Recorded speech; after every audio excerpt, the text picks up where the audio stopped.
But I would say, like, obviously the most influential people I have, like I'm looking at, is the Prophet ﷺ and his Sahaba.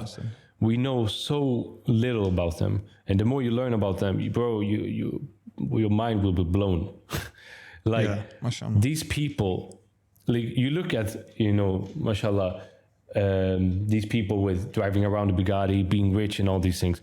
The Sahaba in their time were on a different level, much higher level than this.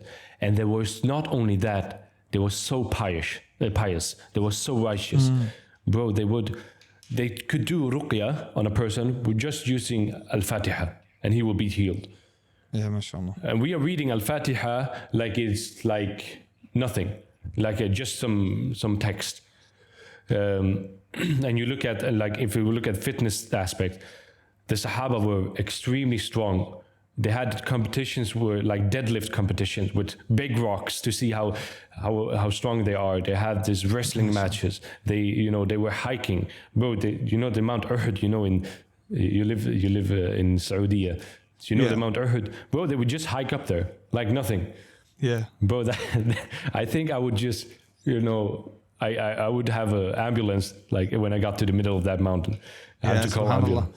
So, and I mean, at the same time as well, like I remember, in Saudi Arabia, for example, in the Ramadan, right, they've reduced the work hours. And as a teacher, I've often had to teach in the Ramadan, and we often get, students complaining and this.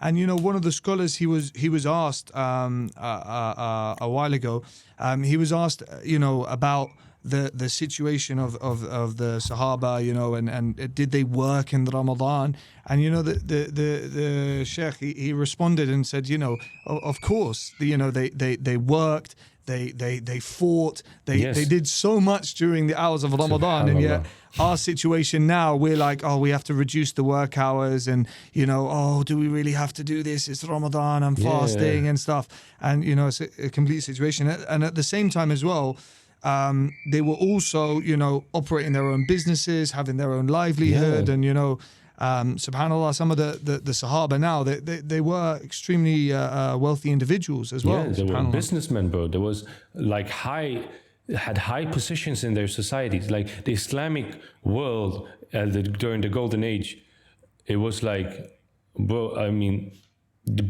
one of the biggest empires. And they were on top of this empire. So it's not like people are talking about, what's your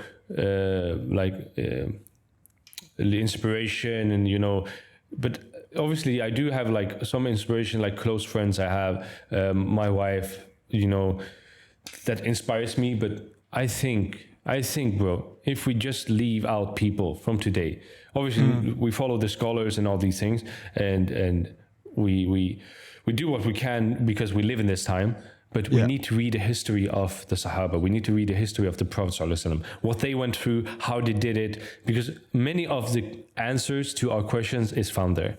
And these people today, they are just, the successful people today among Muslims are just reusing or, recycling what they have. And as I said, it's better go to the original than go into a copy. So do that. That's my my main tip. MashaAllah. And then obviously, keep your family close, keep all these people close, because these people will be by your side when times get tough. Because times will get tough in business. You will want to give up multiple times. Yeah.